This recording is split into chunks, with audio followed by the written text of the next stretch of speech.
하나님의 말씀 신약성경 요한복음 20장 11절에서 29절 말씀입니다. 요한복음 20장 11절에서 29절 말씀 신약성경 183페이지에 있습니다. 제가 봉독하겠습니다. 마리아는 무덤 밖에 서서 울고 있더니 울면서 구부려 무덤 안을 들여다보니 흰옷 입은 두 천사가 예수의 시체에 뉘었던 곳에 하나는 머리편에 하나는 발편에 앉았더라. 천사들이 이르되 여자여 어찌하여 우느냐. 이르되 사람들이 내 주님을 옮겨다가 어디 두었는지 내가 알지 못함이니이다.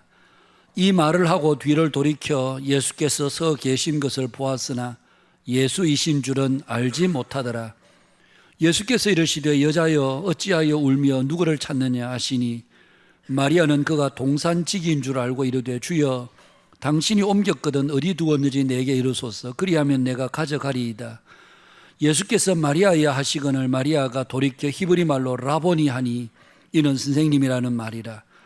예수께서 이르시되 나를 붙들지 말라. 내가 아직 아버지께로 올라가지 아니하였노라. 너는 내 형제들에게 가서 이르되 내가 내 아버지 곧 너희 아버지 내 하나님 곧 너희 하나님으로 올라간다 하라 하시니 막달라 마리아가 가서 제자들에게 내가 주를 보았다 하고 또 주께서 자기에게 이렇게 말씀하셨다 이러니라. 이날 곧 안식 후 첫날 저녁 때에 제자들이 유대인들을 두려워하여 모인 곳에 문들을 닫았더니 예수께서 오사 가운데 서서 이르시되 너희에게 평강이 있을지어다. 이 말씀을 하시고 손과 옆구리를 보이시니 제자들이 주를 보고 기뻐하더라. 예수께서 또 이르시되 너희에게 평강이 있을지어다. 아버지께서 나를 보내신 것 같이 나도 너희를 보내노라. 이 말씀을 하시고 그들을 향하사 숨을 내쉬며 이르시되 성령을 받으라. 너희가 누구의 죄든지 사하면 사하여질 것이요 누구의 죄든지 그대로 두면 그대로 있으리라 하시니라. 12 제자 중에 하나로서 디두모라 한 불리는 도마는 예수께서 오셨을 때에 함께 있지 아니한지라. 다른 제자들이 그에게 이르되 우리가 주를 보았노라 하니 도마가 이르되 내가 그의 손에 못자국을 보며 내 손가락을 그 못자국에 넣으며 내 손을 그 옆구리에 넣어보지 않고는 믿지 아니하겠노라 하니라. 여드레를 지나서 제자들이 다시 집 안에 있을 때에 도마도 함께 있고 문들이 닫혔는데 예수께서 오사 가운데 서서 이르시되 너희에게 평강이 있을지어다 하시고 도마에게 이르시되 내 손가락을 이리 내밀어 내 손을 보고 내 손을 내밀어 내 옆구리에 넣어보라. 그리하여 믿음 없는 자가 되지 말고 믿는 자가 되라. 도마가 대답하여 이르되 나의 주님이시요 나의 하나님이시니이다. 예수께서 이르시되 너는 나를 본고로 믿느냐. 보지 못하고 믿는 자들은 복되도다 하시니라. 아멘. 우리 옆 사람들과 한번 인사하시겠습니다. 사랑합니다. 축복합니다. 다시 한번 인사하겠습니다. 부활 생명이 형제님에게 자매님에게 넘치시기를 축복합니다.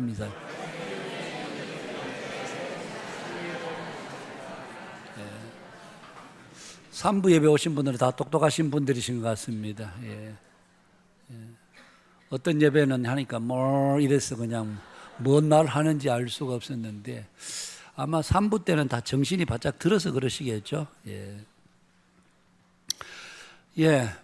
오늘 제가 이래 뭘 좀 바꿨습니다. 이게 부활의 모습입니다. 부활 때가 아마 이렇게 되리라 생각하고, 아주 여러분들이 부활을 아직 안 하셨어요. 지금 이게 모습들이 그러신데, 1년에 2번 우리 그 부활주일 때 하고 성탄절 때 재작년에 해보니까 제가 너무 어색한 거예요. 그래서 작년에는 하지 말라. 내가 너무 힘들다.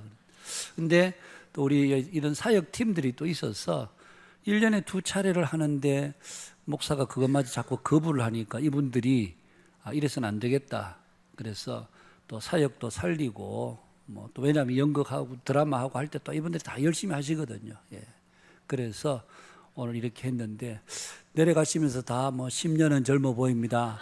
라고 하는 분에게는 계란 하나 더 잡수십시오. 그랬고 20년 젊어 보입니다. 그래서 그러면 그분들에게는 계란 2개 더 잡수십시오. 그랬습니다. 그래서 내려갈 때 인사를 잘 하셔야 됩니다.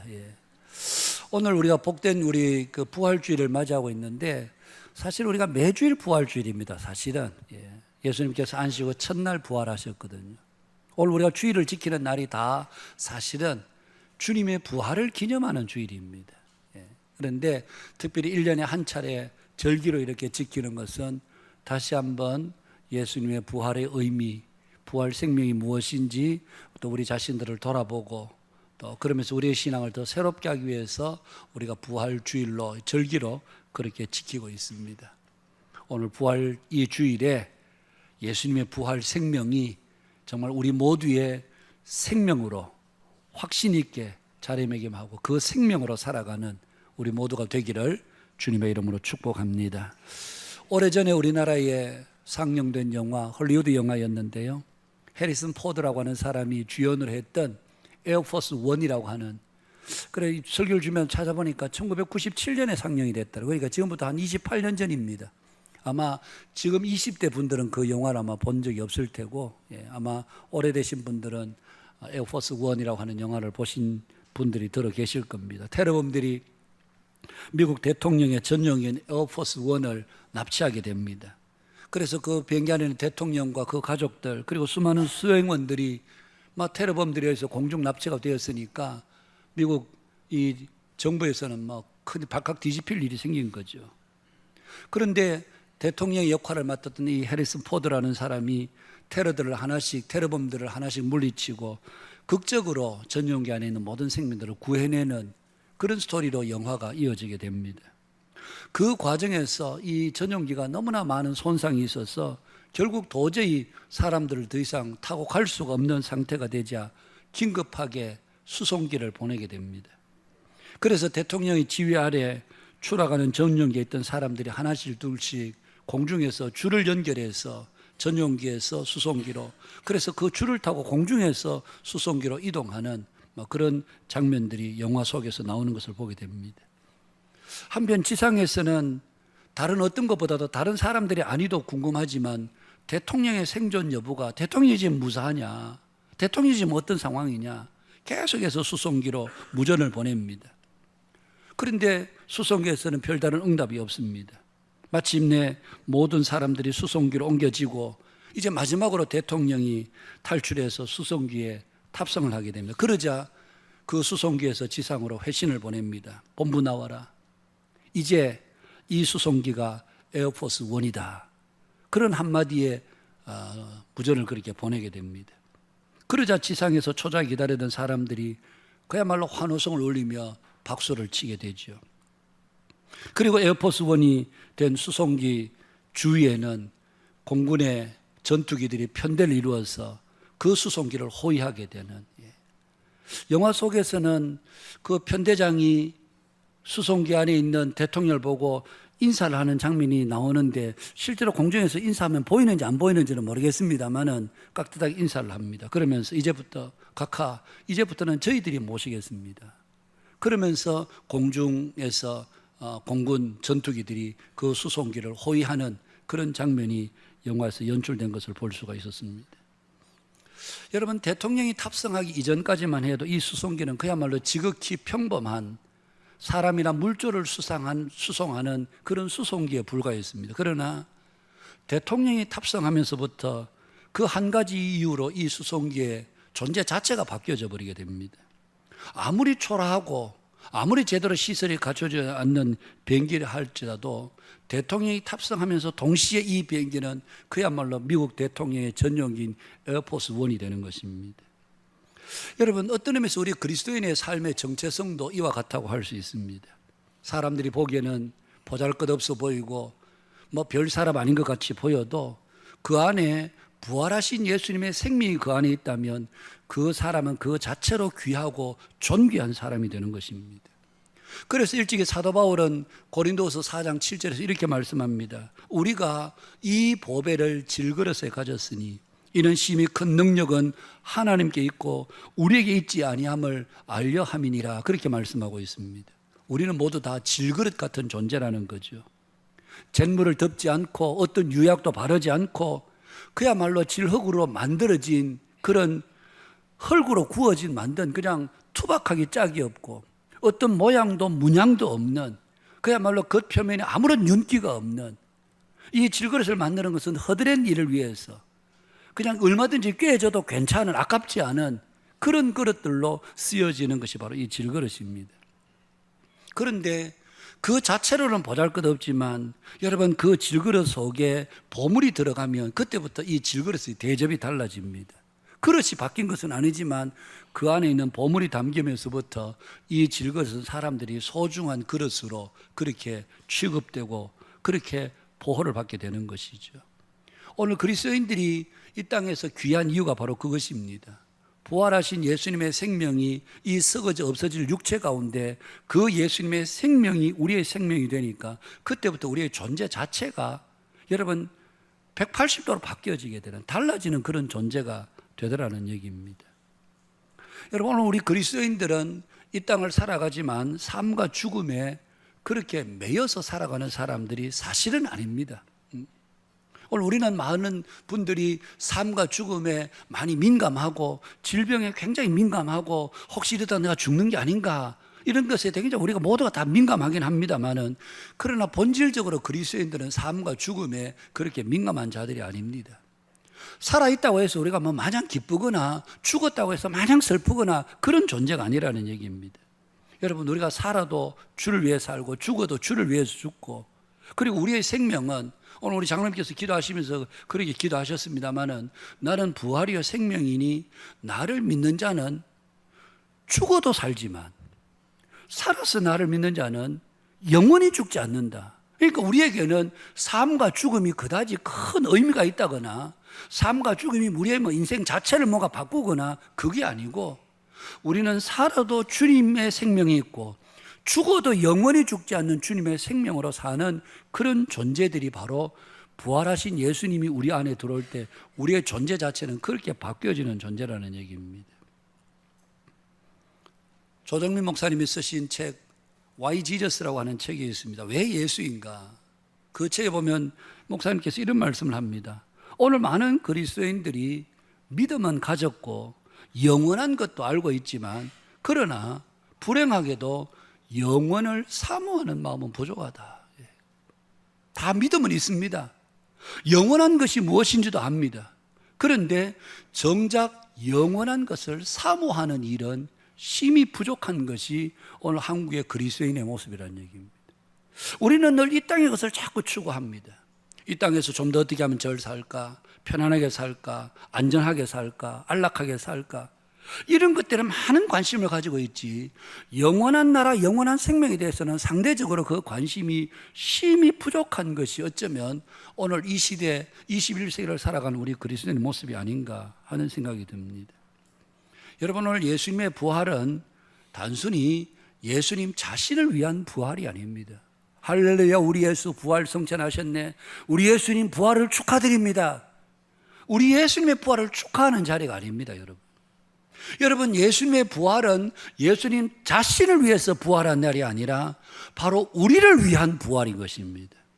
우리로 하여금 부활 생명을 누리도록 하시기 위해서, 부활 생명 가운데 살도록 하기 위해서 주님이 부활의 첫 열매, 첫 증거로서 부활하신 것이지 주님 자신을 위해서 부활하신 것이 아닙니다. 주님의 부활을 통해서 예수님을 믿는 모든 사람들이 동일하게 그 생명을 누리고 살도록 하기 위해서 주님은 그 증거로, 첫 열매로 주님의 부활이 이루어진 것이었습니다.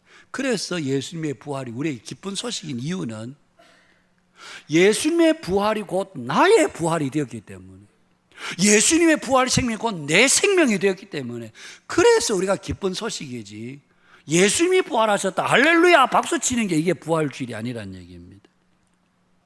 우리 기독교 신앙에서 부활을 빼고 나면요, 사도 바울은 고린도전서 15장에서 만약에 그리스도인들에게 부활이 없다면 우리의 믿음은 헛것이라고 이야기를 합니다. 그리고 우리는 세상에서 가장 불쌍한 자라고 이야기를 합니다. 사랑하는 여러분, 오늘 이 3부 예배에 여러분들이 참석하셔서 예배를 드리면서 여러분의 마음속에 부활 생명에 대한 확신이 없으면 여러분들은 죄송하지만 가장 불쌍한 사람들입니다. 이 놀기 좋은 때, 이 따뜻한 이 봄날에 산으로 들러가서 실컷 즐기고 놀아야 될 이 시간에 우리가 이 자리에 와서 앉아 있는데 우리 안에 부활 생명에 대한 확신이 없다면 이것만큼 어리석고 미련하고 불쌍한 것이 없습니다. 오늘 시간 저와 여러분들이 정말 불쌍한 자들이 되지 않기를 진심으로 바랍니다. 그러려면 우리 속에 부활 생명, 예수님의 부활 생명에 대한 분명한 확신, 예수님의 부활 생명에 대한 분명한 능력이 우리 속에 확신되지 않으면 우리는 어리석은 자요 불쌍한 자들이 되고 마는 것입니다. 그래서 사도 바울이 이렇게 이야기합니다. 우리에게 부활이 없다면 내가 왜 위험을 무릅쓰겠느냐? 왜 사나운 맹수들에게 쫓겨다녀야 됐고 돌에 맞아 거의 죽을 뻔하게 됐고 동족의 위험, 강도의 위험을 만나야 했고 추위와 배고픔에 떨어야 됐고 40에 하나 감한 태장을 5번이나 맞아야 했던 이유가 뭐냐? 왜 내가 그런 위험을 무릅쓰겠느냐? 부활이 있기 때문에 부활 생명, 예수님을 통해서 부활 생명의 실체를 그가 알고 확인했기 때문에 이 모든 위험을 무릅쓰지, 부활이 없다면 왜 내가 그런 위험을 무릅쓰겠느냐? 만일 죽은 자의 부활이 없다면 내일 죽을 터이니 먹고 마시자 하지 않겠느냐? 사도 바울이 그렇게 말씀합니다. 히브리서 11장의 믿음의 사람들은 특별히 35절에 보면 여자들은 자기의 죽은 자들을 부활로 받아들이기도 하며, 초대교회는 보면 주로 여성들의 믿음이 참 좋았던 것 같아요. 오늘 이 자리에 계신 남성 여러분 깊이 각성하시기를 바랍니다. 여자들은 자기의 죽은 자들을 부활로 받아들이기도 하며, 또 어떤 이들은 더 좋은 부활을 얻고자 해요. 여기서 더 좋은 부활이라면 부활에도 등급이 있는데 1등급이 있고 2등급이 3등급 이런 의미에서 부활 안에서 더 베스트가 아니라 여기서 더 좋은 부활을 얻고, 이것은 육신의 생명보다 더 귀한 부활, 육신의 생명과 비교해 볼 때에 이 육신의 생명보다 훨씬 더 좋은 부활을 얻고자 심한 고문을 받되 구차히 풀려나기를 원하지 아니하였다. 그들은 예수 믿는 것 때문에 이런저런 위협과 고난을 받을 때에 제발 목숨만 살려주세요. 그러면 내가 예수 부인하고 예수 안 믿겠습니다. 예수 옛자도 내 입으로 꺼내지 않겠습니다. 그러지 않고 그들은 그런 목숨의 위협을 받을 때에 구차히 풀려나기를 원하지 않고 오히려 죽으면 죽으리라, 내 생명 죽으면 주님 안에서 영원히 산다, 이 믿음의 확신이 있었기 때문에 더 좋은 부활을 얻고자 하여 그들은 기꺼이 자신들의 목숨을 내놓는 그런 자리에 나갔노라고 성경이 기록하고 있습니다. 여러분, 오늘 우리에게 가장 귀한 것은 눈에 보이는 것이 아닙니다. 눈에 보이지 않는 것입니다. 바로 영원한 생명의 부활. 우리 눈에 보이지 않지만 이것이 오늘 우리 모두에게 주어진 하나님의 놀라운 은혜요 축복인 것입니다. 25년 이 부활 주일에 이 부활 생명이 우리 모두의 심령 깊은 곳에, 우리의 영혼 깊은 곳에, 우리의 생각, 우리의 모든 이 머리의 깊은 곳에 내가 이 땅에 사는 동안 부활 생명으로 살고 있다는 이 확신 가운데 살아가는 우리 한빛교회 모든 믿음의 교우 여러분들이 되시기를 주님의 이름으로 축복합니다. 다른 것이 믿음의 삶에서 다 중요한 것들이 많습니다. 그러나 그 어떤 것보다도 중요한 것이 바로 이 부활 생명입니다. 이것 없으면 우리의 신앙은 다 모래 위에 세워진 그야말로 사상 누각에 불과한 것입니다. 예수님의 부활 생명이 우리의 신앙의 기초가 될 때 거기에서 우리가 제대로 된 믿음이 세워지는 것이지, 부활 생명이 있는지 없는지 모르겠어, 그러면 그 사람이 아무리 성경을 많이 읽고 아무리 기도를 많이 하고 아무리 봉사를 많이 한다 할지라도 그 믿음은 가짜 믿음이 되어버리는 것입니다. 엉터리 믿음이 되어버리는 것입니다.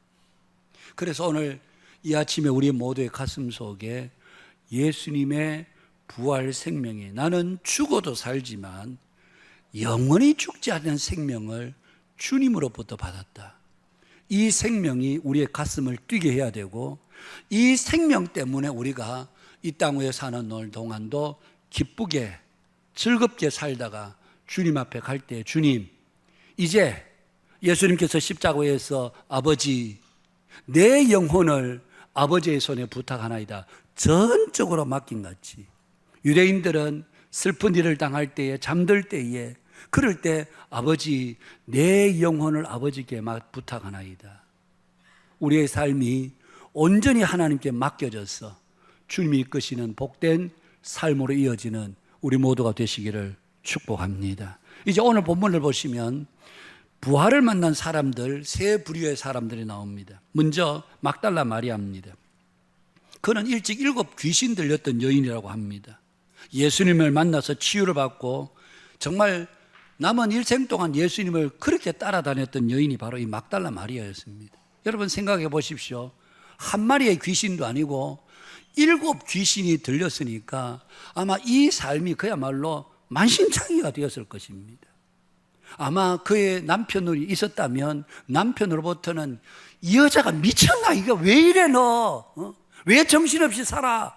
그러면서 온갖 구박과 서름을 당하고 온갖 핀잔을 아마 들었을 것입니다. 아이들이 있었다면 엄마 제발 좀 정신 차려요. 왜 이렇게 정신없이 사세요? 아마 그런 소리 10번이고 100번이고 1000번이고 들었을 것입니다. 자신의 삶이 아니었습니다. 그 속에는 더러운 귀신이 이끄는 대로 그렇게 삶을 살아가다 보니 그 인생, 살았으나 죽은 인생과 방불한 그런 만신창의 인생이었습니다. 그런데 그런 막달라 마리아가 예수를 만나서 그 속에 있던 모든 더러운 귀신이 떠나가고 이제 모든 것이 새롭게 되었으니, 비로소 자기 자리에 돌아올 수 있었으니 그 예수님에 대한 고마움, 감사가 얼마나 컸겠습니까? 그래서 자신의 모든 것을 아끼지 않고 주님을 위해서 드리며 정말 주님을 전심으로 사랑하고 전심으로 주님을 따랐던 믿음의 여인이었습니다. 그런데 이 막달라 마리아 안타까웠던 것은 다름이 아니라 부활의 주님을 온전히 믿지 못했다는 얘기입니다. 여러분, 안식일이 지난 후에 이른 새벽에 예수님의 시신의 향품을 바르기 위해 무덤을 찾아갑니다. 가면서 여인들이 서로 이야기를 합니다. 그 무거운 돌을 우리가 굴릴 수 있나? 누가 굴려줄 사람이 있을까? 그러면서 예수님의 무덤에 도착해보니 이게 웬일입니까? 그 무거운 돌이 굴러져 있고 그리고 무덤이 열려 있는 것이었습니다. 그래서 얼른 막달라 마리아가 들어가 봅니다. 가보니까 마땅히 있어야 될 예수님의 시신은 보이지 않고 예수님을 샀던 세마포만 한쪽에 개켜 있는 것이었습니다. 그것을 보는 순간 자신도 모르게 그 무덤 속에 털썩 주저앉아서 여러분 마음이 얼마나 슬프고 괴로웠던지 그냥 눈물의 통곡을 쏟아냅니다. 그렇게 한참 울고 있는데 천사들이 그에게 묻습니다. 여자여 어찌하여 우느냐? 그러자 마리아가 대답합니다.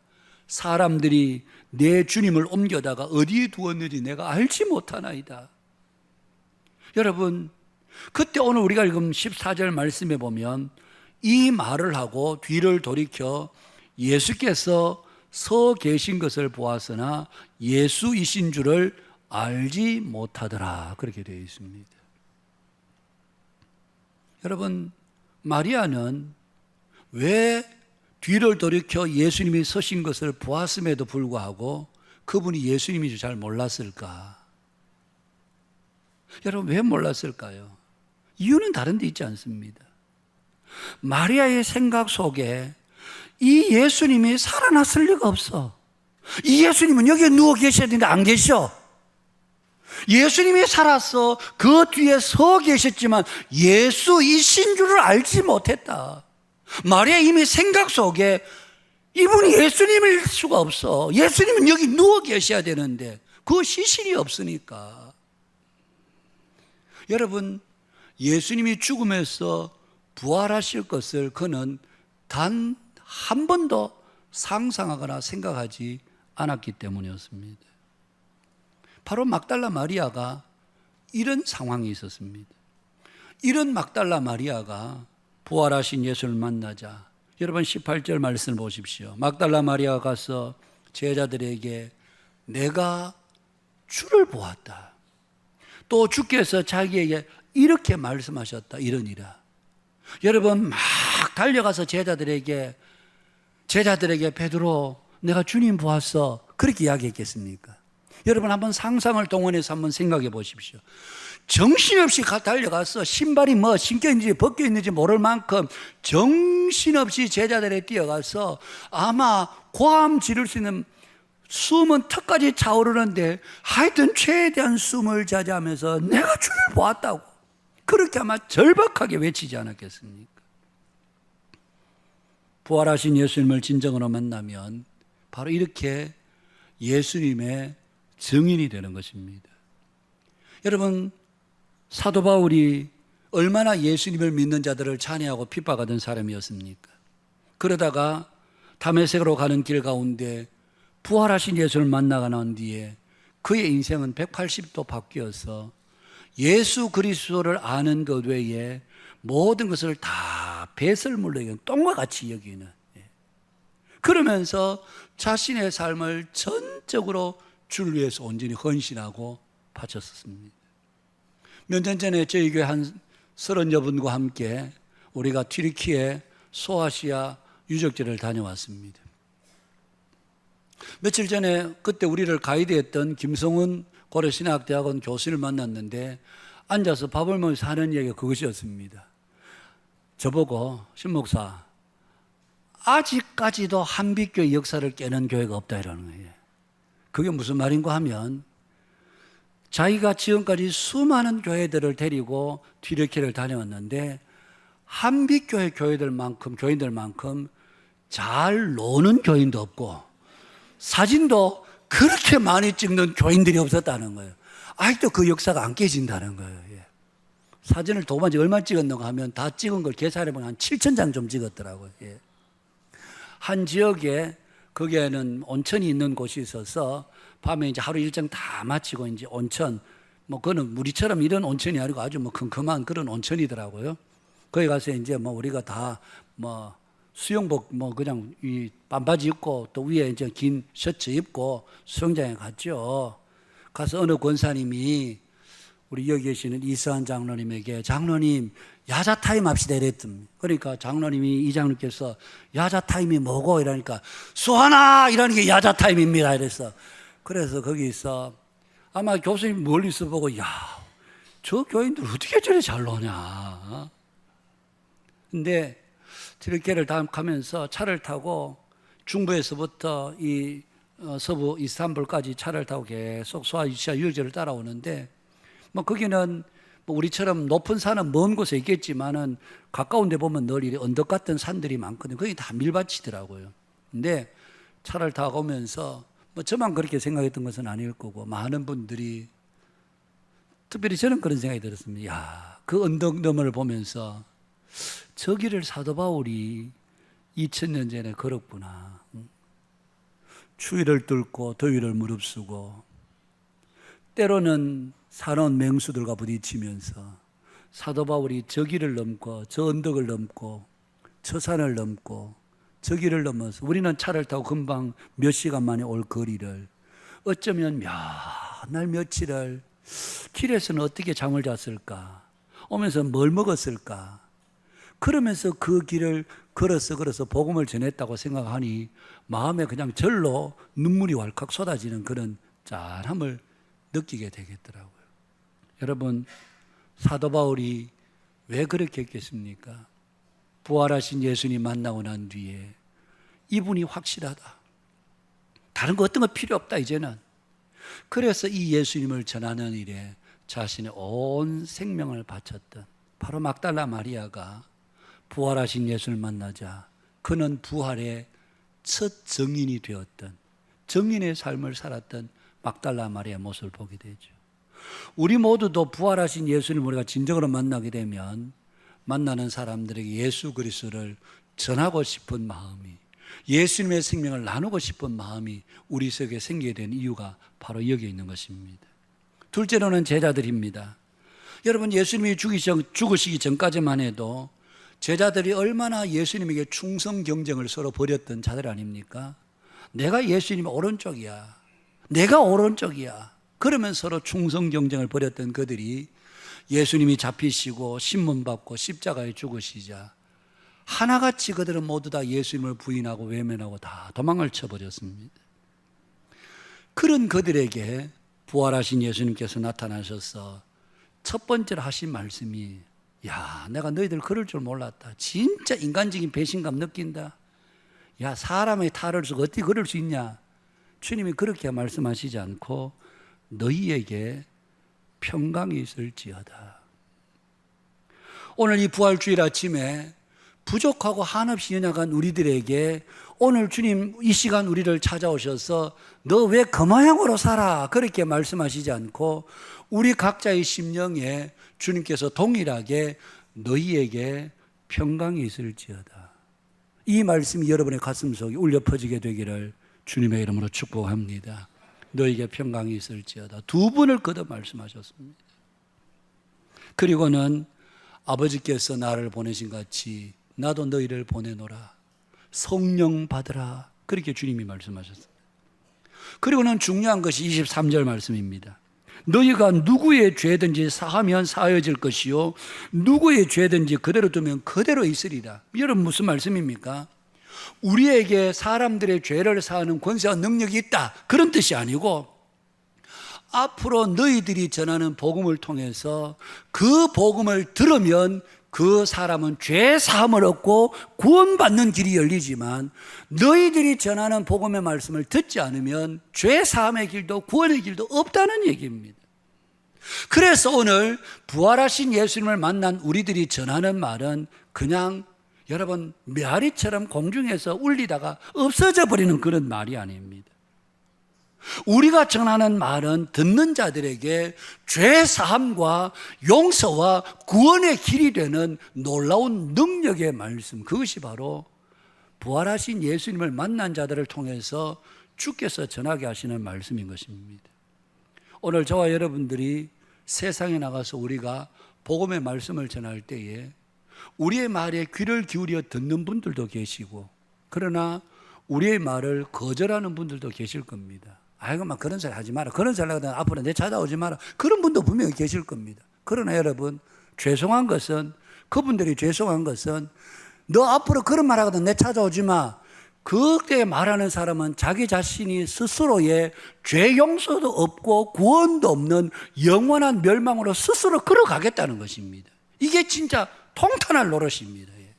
그러나 우리가 전하는 말을 듣고 그래 한번 생각해 보자, 진짜 그런 길이 있을지 몰라. 그래서 마음의 문을 열고 그래서 우리의 말을 듣고 한 걸음 한 걸음 주 앞으로 온다면 그 사람에게는 죄 용서의 길이 열리고 하나님의 구원하시는 은혜의 길이 열리게 되는 것입니다.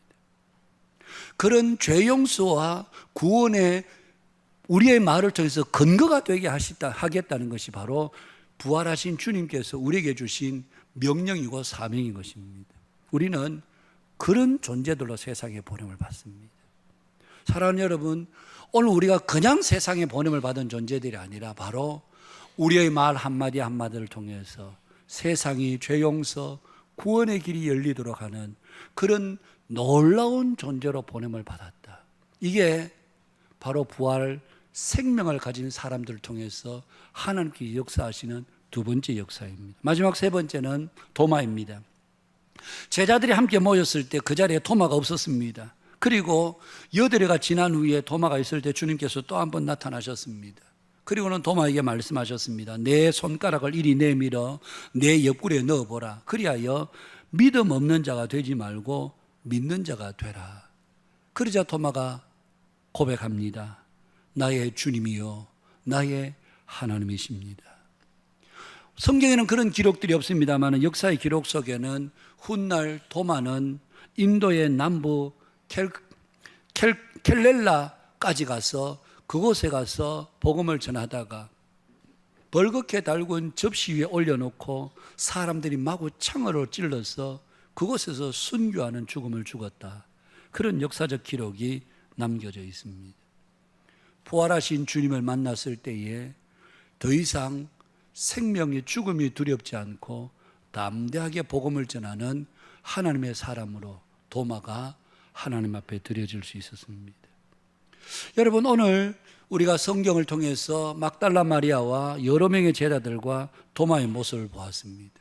이제 결론적으로 그러면 이 부활하신 예수님을 만나서 이들이 이렇게 변화된 삶을 살았다면 오늘 이 시대에 오늘 나는 부활하신 주님을 내가 진정으로 내가 만났는가? 내 생명 속에, 내 삶 속에 부활하신 예수님이 정말 굳게 자리 잡고 있는가? 이것을 오늘 우리가 적용하고 우리가 점검해 보아야 될 일입니다. 부활 생명을 가진 사람들은 세상의 작은 일에 매여서 살지 않습니다. 우리는 매일 사소한 일에 근심하고 걱정하고 염려하고 불안해하면서 살 때가 많습니다. 우리가 연약하기 때문에 그렇죠. 그러나 부활 생명을 확신하는 사람은 순간적으로 그런 연약함에 빠지더라도 다시 일어나서 이거 아니지, 내가 이렇게 살아서 살 사람이 아니지, 그러면서 다시 일어나는 사람입니다. 여러분, 오늘 우리는 이 땅을 살아가면서 사소하고 작은 일에 우리는 우리의 인생 전체를 함몰시켜서 될 사람들이 아닙니다. 오늘도 교회 안에도 보면 별 일을 아닌 걸 가지고 서로 다투고 싸움하고 서로 자존심 세우고 경쟁하고 네가 잘나니 내가 잘나니, 네가 올리 내가 올리, 끊임없는 다툼들이 교회 안에서 끊이지 않습니다. 여러분, 그것은 좀 더 큰 그림을 보지 못하기 때문에 그렇습니다. 사소한 눈에 보이는 작은 거 가지고 우리가 다툴 뿐이지 실제로 좀 더 큰 그림을 본다면 진리 아닌 거 가지고 우리가 그렇게 마음 상하고 그렇게 할 일이 아닙니다. 지난 금요일에도 제가 말씀드렸죠. 십자가에서 예수님이 그 정말 침 삼킬 만큼의 여유도 없고 생각이 아무것도 있을 수 없는 고통이 너무 크기 때문에 그런 상황에서도 십자가 아래에 있는 그 어머니를 보고 여자여 보소서 아들입니다. 그리고는 그 곁에 선 제자 요한입니다. 요한에게 요한아 너의 어머니시다. 그러자 요한이 평생을 마리아를 자기 어머니로 자기 집에 모시고 살았다. 이 말씀을 통해서 주님은 우리 모두를 십자가에서 한 가족 되게 하셨다. 제가 그렇게 말씀을 드렸습니다. 그리스도 예수 안에서 우리 모두는 다 한 가족입니다. 우리가 서로 찔러봐야 가족을 찌르는 것밖에 더 있겠습니까? 서로 마음 상하게 해봐야 가족의 마음을 상하게 하는 것밖에 더 있겠습니까? 가족의 마음을 상하게 하고 가족을 찔러서 무슨 그런 큰 승리를 얻는다고 그렇게 우리가 아웅다웅 서로 다투고 대립한다면 그것은 그 사람 속에 진짜 부활 생명이 있는 사람인가 의심스러울 수밖에 없습니다. 사랑하는 여러분, 우리는 이미 부활 생명을 가지고 죽어도 살지만 살아서 예수님을 믿는 자는 영원히 죽지 않는 그 생명을 받았기 때문에 사는 것도 우리가 열심히 살아야 되겠지만 죽음 앞에 우리가 선다 할지라도 마지막 이 세상 떠날 때에 아버지여, 예수님이 십자가에서 했던 기도처럼 내 영혼을 아버지의 손에 부탁하나이다. 그리고는 편안히 잠자듯이 우리가 이 세상을 떠날 수 있는, 그게 부활 생명을 가진 자들만이 할 수 있는 일입니다. 2025년 이 부활주의를 통해서 다시 한번 오늘 이 아침에 내 영혼에, 내 심령에, 내 믿음에 부활 생명이 확신되고 있는지, 나는 어떤 생명으로, 육신의 생명으로 아웅당하면서 그렇게 살아가기를 힘쓰는지, 아니면 부활 생명으로 살고 있는지 우리 자신들의 신앙을 다시 한번 점검해 보면서 우리 모두가 부활 생명으로 매일매일 우리의 삶에서 영적 승리를 경험하는 우리 한빛교회 모든 믿음의 교우 여러분들이 되시기를 주님의 이름으로 축복합니다.